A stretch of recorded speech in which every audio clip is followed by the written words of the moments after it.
jërë ngeen jëf mbokk téléspectateur yu télévision Futur Média dal leen ak jàmm ci jotaayu xibaar yi li ci gën a fës te ñu ne mu ko jukki xam ngeen ne ni ki tey jile moom mooy taxawaayu ka Arafat bëri na itam ci jullit yi ñoo xamante ni tey jile am na lenn ci loo xamante ni def nañu ko li dëppoo ak li nga xam ne nag moom lañ ci santaane daañ ci dikkaat nu mu gën a yaatoo ak itam ki nga xam ne moom moo di al imam Mouhamad Nazir Niass dikkaat na ci li nga xam ne nag moom lañ santaane ci wàll wi dox na itam ay digle jëm ci li nga xam ne moom moo di tabaski wi daañu waxtaanee leneen tabaski wi xam ngeen ne bu jub see yenn ci ay njëgub paasu oto yi dañu koy yokk bu baax a baax tax na itam jëriñ ji nga xam ne moom lañ dénk wàllu dem ak dikk moom El Hadji Malick Ndiaye di atu ñi nga xam ne nag ñoom ñooy yokku njëg loolee ci loolee itam Dakar dem dikk lenn ci loo xamante ni daal dina koy yóbbu ci fépp foo xamante ni nit ña dañu fay bàyyeekoo ngir rek ñu daal di wàññi lu ni mel bu baax a baax daañu wax itam ci leneen ci loo xamante ni douane sénégalaise amalati na ko jàppale ne itam xeetub sinébar woo xamante ni teg nañu ko loxo lu ni mel ëpp lu toll ci téeméer ci ay kilogramme yu cocaïne ñu ngi ko rek tegee loxo fa nga xam ne moom moo di ca Kalifuru xam ngeen ne brigade commerciale wu douane wu yees la woo xamante ni ba ñu ko taxawalee ak léegi yàggul dara lu ni mel itam bu ñu ko xaymaa ci suñu ay koppar daal nay toll ci juróom-ñett ci ay milliards yoo xamante ni daal nay teg as lëf daañ ci dikkaat nu mu gën a yaatoo mbokk yi tënk yaa ngoog bu ngeen taaxiloo tuuti ma dikk ñu faram fàccee.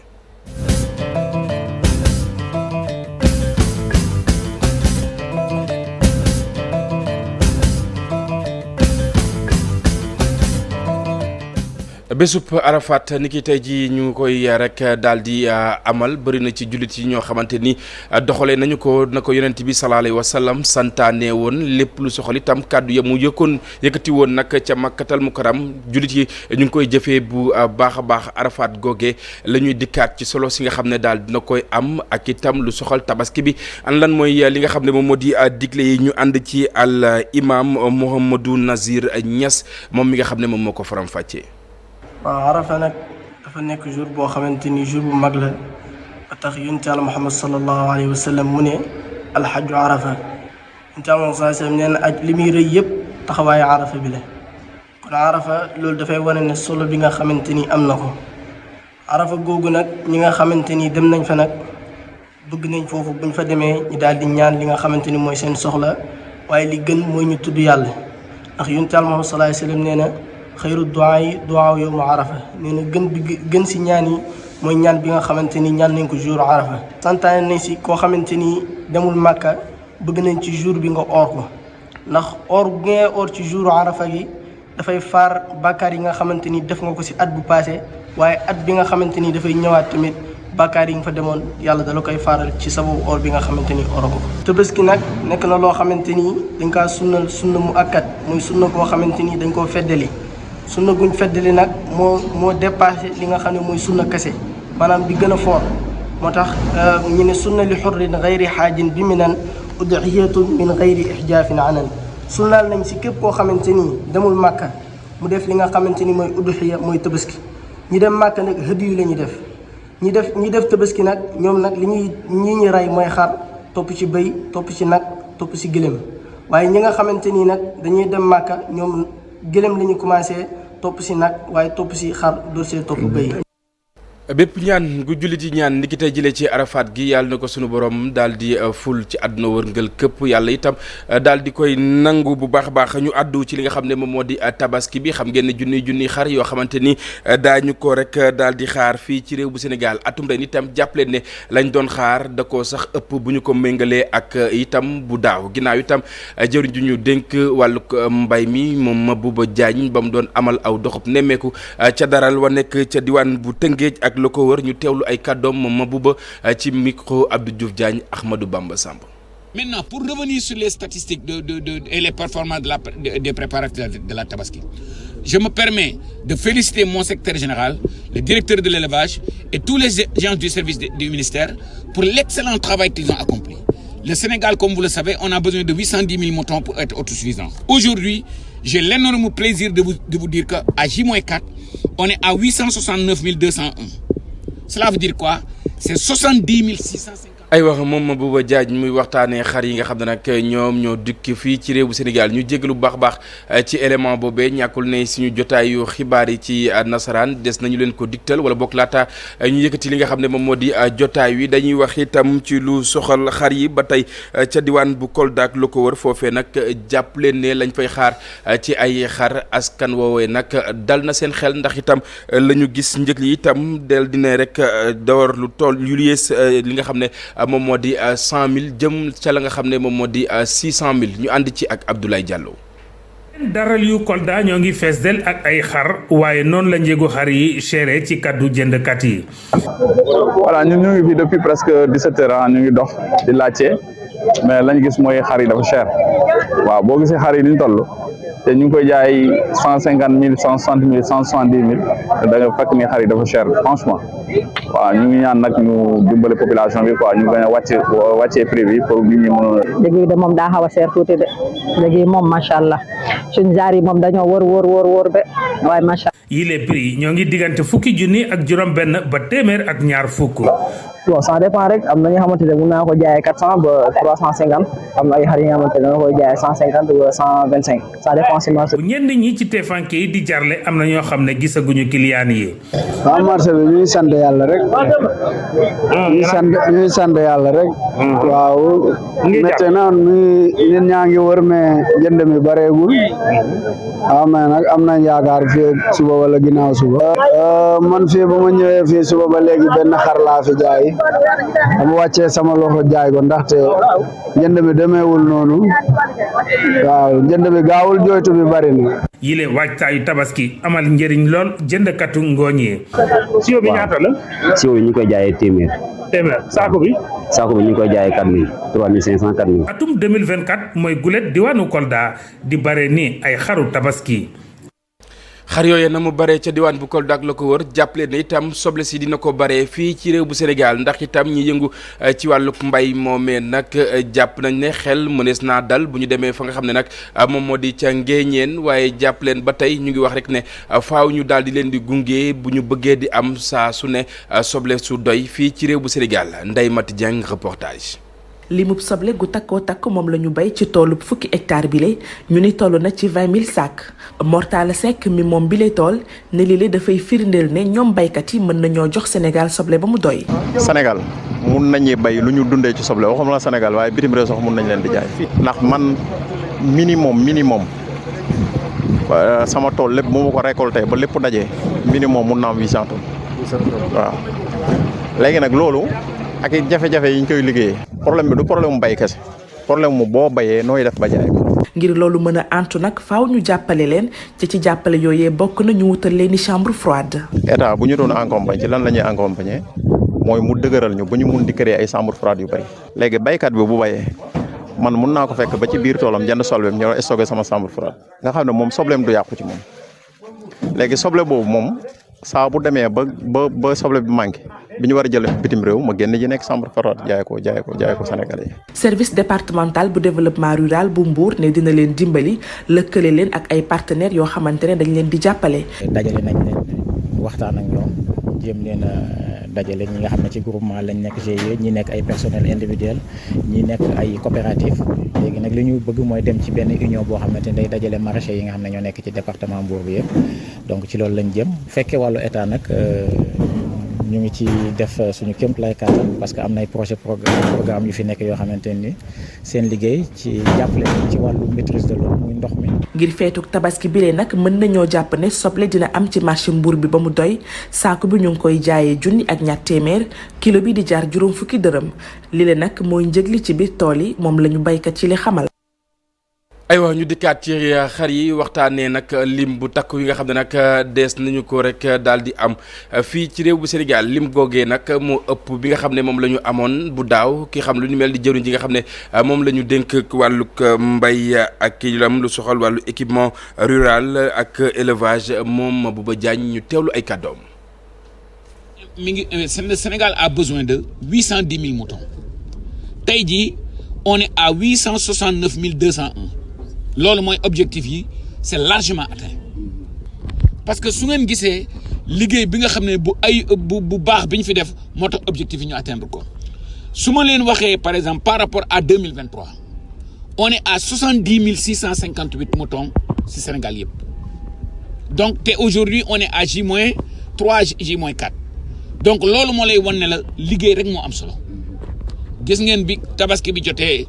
président bi ak premier ministre bi wax nañ ma naa dem Mauritanie ma dem Mali man mi sama bopp ànd naag ak éleveurs yi dem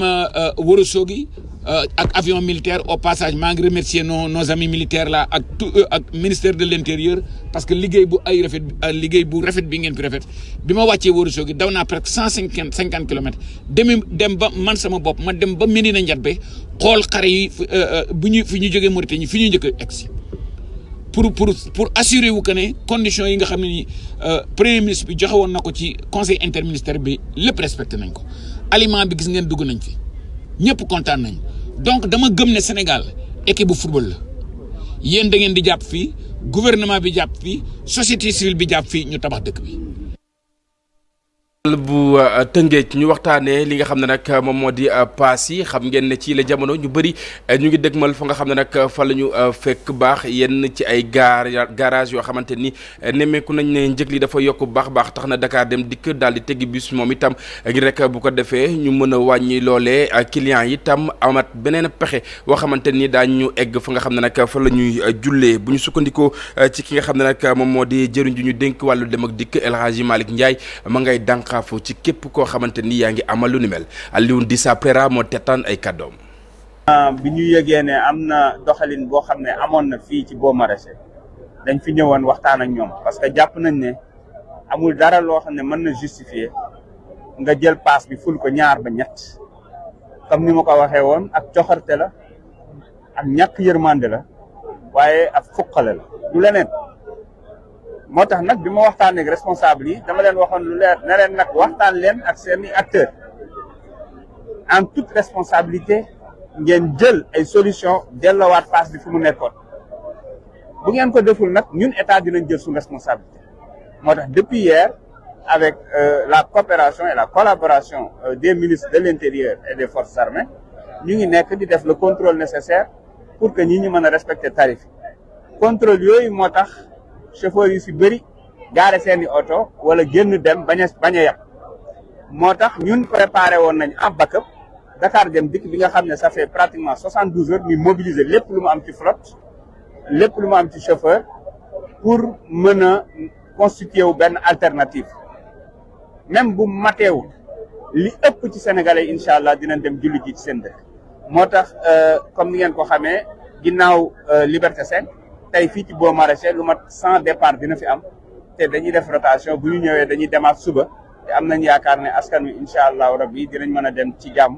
te paasu Dakar dem dikki sax pratiquement moo gën a yomb que tarif normal donc loolu mooy rôlu état.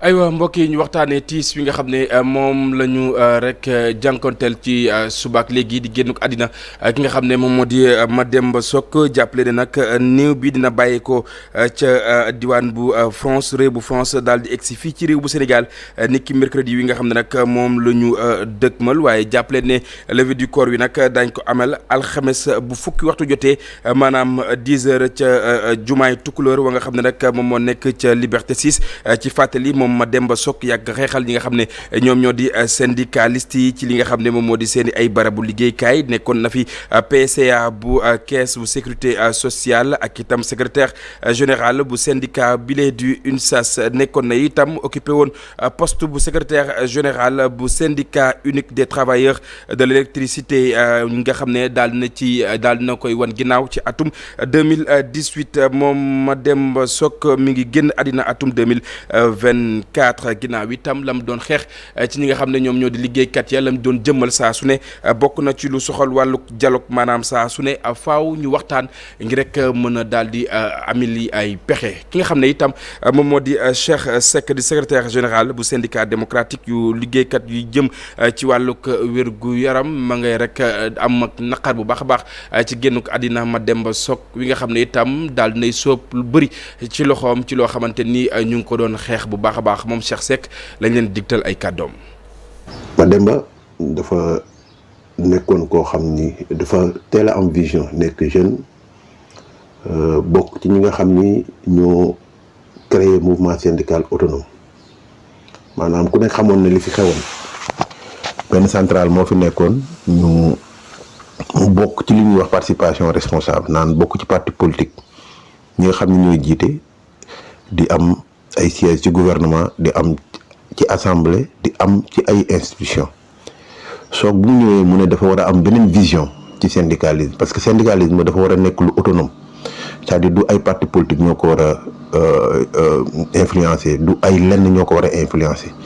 moo tax moom ak ñeneen ñi nga xam ne bokkoon nañu ci ay syndicat ñu nekkoon ci juróom SUTSAS ci la bokkoon bu foo ba xaw sekk na ko yàlla yërëm muy waa IDEN muy waa SAES muy waa SNTPT muy syndicat des travailleurs le syndicat des travailleurs des postes et télécommunications donc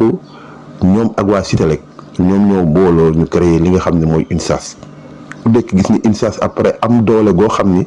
tiitaloon na ba tiital waa nguur gi mu surtout bi régime Abdou Diouf nekkee fii loolu nag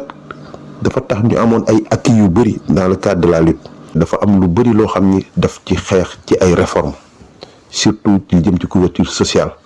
yi travailleurs yi et ci turu suñu syndicat ak turu centrale syndicale bi nga xam ne Cheikh Diop moo ko jiite ñu ngi koy jaale la famille di ko jaale ñëpp ñaan yàlla xare ko àjjana. amin yaa rabbi ñun itam ci suñu si samay kàddu télévision Futur Média mi ngi koy jàll askan wu Sénégal rawatina njabootuk boppam ndax itam bëri na ci loo xamante ni dañu ko doon jëflante ak Mademba Sock ci yenn ci ay plateau yoo xamante ni dañu ko doon amal wala bokk ay interview ñu waxtaanee leneen mbokk yi mu soxal dund gu cher gi xam ngeen ne gouvernement bu Sénégal lenn ci ay dogal yoo xamante ni jël na ko njëklu ne mu daal di ci tiq as lëf ki nga xam ne itam moom moo di jiit bu bokk moomeel bu Ndar Géej moom Mansour Faye la mu xam moom moo di nag loolee ñu ci wàññi daanaka amul solo ndax itam askan wi lañ doon xaar ak itam li am bokkul ay kaddu Mansour Faye ci micro Ousseynou Diop. mu tëddee nii donc man ci lu ma gis ak lu ma dégg mooy déception bu mag la ci population bi parce que voilà du li ñu la doon xaar nañu seetaan nag bu ëllëgee maanaam luy am mais beneen mbir bi man lu ma ci mën a wax mooy lu mu tëddee la parce que secrétaire général du gouvernement ngeen gis. mu joxe maanaam mu def annonce bi te loolu du rôle am secrétaire général du gouvernement képp ko xam maanaam nguur nu mu tëddee secrétaire général du gouvernement bokkul ci gouvernement bi d'ailleurs décret bu koy nommé sax bokkul ak décret buy nommé les ministres et pourquoi premier ministre ci boppam jël responsabilité am maanaam def annonce bi pourquoi defu ko pourquoi le ministre du commerce defu ko ñu jël jox ko koo xam ni rôle am du loolu parce que bokku ci gouvernement donc moom moo ko waroon def donc loolu dafa wane ni maanaam ñi nga xam ni en tout cas ñoo yore nguur gi war nañu seetaat seen affaire seen taxawaay ci jox lu réew mi.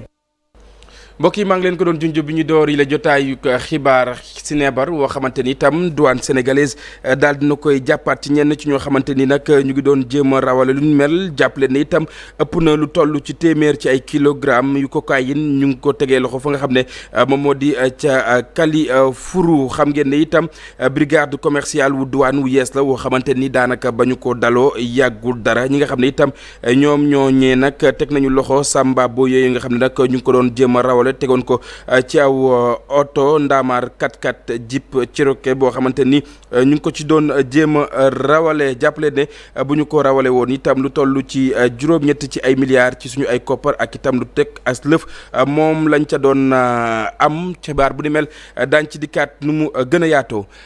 mbokk yi ñu dem ci waax yi waxtaanee lu soxal wàllu napp gi rawatina jën yi li nga xam ne itam moom la ñu bëgg ñu daal di koy am saa su ne si suñu lëkkaloo ak ñenn ci ñoo xamante ni itam ñoo nga fekk baax ca Union européenne jàppale na nag ci la jamono xeetu nafar wala boog xeetu jàpp lu ni mel dafa rek daal di jot Ali Bandel ñaa la ñu ciy àndal. fexe ba produire juróom fukki junniy tonnes ci at bu ne di jën yi bawoo ci ndoxu déeg yi mooy défi bu am solo bi nga xamante ni moo ëmb projet bi ñuy doxal dippe ko relance pêche continentale gannaaw itam bi ñu organiser nappkat yi ci ay kuréel fii mu ne tàmbali nañu empoisonnement maanaam jëli ay doomi jën di leen kon ñëw di dugal ci dexub Sénégal gile pàcc bu njëkk bi nag ñu amal ko ci déggu Patowel nekk ci département bu Kanel ci teewaayu directeur pêche continentale. pour tey jii ñu war a empoisonné maanaam jël ay jën dugalaat ko si dex bi nga xam ne moo tudd Patowel loolu nag procédure buy gudd la bu yàgg la boo xam ne dañ ko entamé avec parce que Sénégal am na accord de pêche avec l'Union européenne c'est accord de pêche boobu nag direction de la pêche continentale am na si appui boo xam ne dafa war a procéder empoisonnement régénéré gën a encourager pêcheurs yi pour ñu gën a mën a dund si li nga xam ne mooy koom-koom bi nga xam ne mooy jóge si dex gi. Nouvelle politique de pêche boo xam ne c'est aller vers une souveraineté alimentaire donc boo koy wax souveraineté alimentaire ñi nga xam ne si géej bi maanaam napp gu ndaw bi pêche continentale ni ñuy yëngatu dañu war a waruñu jéggaani jën feneen. tabb bi ñu tabb El Hadj Baba Mal di leader wu Dande Leñol mu doon ab ambassadeur kilifa yi yore nguur gi lañ ci jublu rek moo di fexe ba gën a yee askanu diwaanu dexub Sénégal gi ngir ñu aaki moo projet bi waaye itam gën a ottu lépp li nga xamante ni digle yi war a accompagner projet de relance bi. c'est un projet boo xam ne aussi day ñëwaat regrouper fi si lañ nommé woon Baba Mal ambassadeur pour que mu gérer ñu auprès des communautés cette activité à travers la communication. Donc c'est une dynamique boo xam ne inclusive boo xam ne ministère des pêches et des infrastructures maritimes lancé nañ ko ñu war a lëkkaloo ak acteurs yi. gannaaw empoisonnement bi nga xamante ni tàmbale nañ ko fi mu ne ci déeg yi ak dexub Sénégal gi waa ANAT ñu ngay wëyal jàppale gi ñu jàppale ñenn ci ay privé yi nga xamante ni ci seetlu ñu ngay wëy di gën a intéressé wu ci wàllum yarum jën ci biir ay stang. aywa ñu waxtaan naa leneen muy liggéeykat yi nga xam ne nag ñoom ñoo nekk ca université Gaston Berger bu Ndar Géej ci la jamono itam fas yéene ñoo bank seen ay yoxo bu ñu rek tabaske ba noppi ndax doxalinu ko recteur ba moom moo leen neexul la ñu xamle ngir ñu jot ko téléphone jafe-jafe bu mat sëkk la tax na itam ñoom ñooñee ña ngoy artu Amath Diallo moom mooy yor seen kaddu ñu teewlu ko ci micro Ousseynou Diop. ku ñu tànn si ay moromam la dénk ko université bi waaye bi muy ñëw. bi ñu toogee ñaari yoon dafa ñu wax ju am solo moo di ñaanal leen ma bañ a soppeeku bi mu ñu waxee ne nañ ko ñaanal mu bañ a soppeeku ñu ñaanal ko aussi pour mu bañ a soppeeku xaw ma nag ñaan bi nanguwul waaye tamit constaté na que ne sunu recteur bi kat commencé na soppeeku. jëlatul appel tontootul message te fu communication amul nag jàmm du fa am te ñun nag jàmm lañ bëgg ci kër gi comme nag ay autorité dañ ñu ñaan mu di le vice recteur Saliou Diouf ak ki nga xamante ni moo di le secrétaire général Mor Fall ak ñeneen ñi nga xamante ni def nañ seen jéego pour ñu mën a dakkal te ñun tamit suñu yéene ak suñu gis-gis moo di kër gi dal. loolu la ñuy œuvrer ñun li ñu koy wooye mooy kaa ñu toog ñu li fi nekk ñu waxtaane ko mu jeex amul lu ñu dul waxtaane ci àdduna waaye soo bañee toog wala doo woote wala boo ñëwee nga mel ni xamoo li xew suba loolu ñun dañ lay fàttali te suñu moyen de pression moo di grève suñu moyen de pression moo di toog waxtaan ak askan bi. woo ministre bi woo premier ministre woo président de la république pour wan ne que lan moo nekk fii parce que lii établissement public la. aywa ñu dem ca diwaan bu Njàmbur foofee nag jàppale ne yenn ci ay entreprises yu tënku ci wàllug organisation des entreprises management ak leneen ci loo xamante ni itam ñeel na wàllug marketing lël woo xamante ni amal nañu ko ci diirug ñeenti fan jàppaleen ba tey 3FPT moom moo jukki ay koppar ngir rek daal di financer yooyu les formation bañ ca noppee itam jot nañu ay lijaasa Coxna Fall ca diwaan bu Louga. formation bi ñu ngi ko amal ci diirub ñeenti fan jagleel ko nag ay entreprise yu ndaw yi fekk baax fii ci diwaanu Louga ngir tàggal leen ci wàllum marketing ak lépp lu soxal wàllum entrepreneuriat. formation bi dafa am njëriñ trop vraiment da nga ko xam sax ci participants yi da nga xam ils ont l'envie dañu am envie vraiment di ci xam-xam ils sont tellement impressionnés par l'aspect le contenu et que ñoom tamit dafa am solo ni ko soxlo ñoom dañuy ubbi bëgg am financement bëgg liggéey mais xamuñu fu ñuy jaar loolu tamit xam-xam yi dafa am solo trop. lu ni mel ñu ko amal ci njàppandalu 3FPT ànd ci nag ak entreprise handicap service nga xamee ni ay waay laago ñoo ko jiite fii ci diwaanu Louga. tey ñi nga xamante ni ñoo fi jàng xam nañ ni liggéey boo ko dee def faw nga am xam-xam te yaakaar naa formateur bi ak CFA Consulting tey jàngale nañ fi loo xamante ni ñi fi nekkoon ñëpp li ñu wax mooy ñoom rëccu nañu lu ñu jiital seen action ba pare doo ko def formation bi. njiital handicap service ginnaaw bu mu rafetloo formation bi moom li muy sàkk mooy ñu jàppale entreprise yu ndaw yi ñu mën a jot ci yenn marché yi. entreprise Louga yi dañoo am ay jafe-jafe parce que bëgg nañu liggéey bëgg nañu taxaw mais moo tax ñu ni léeg-léeg marché yi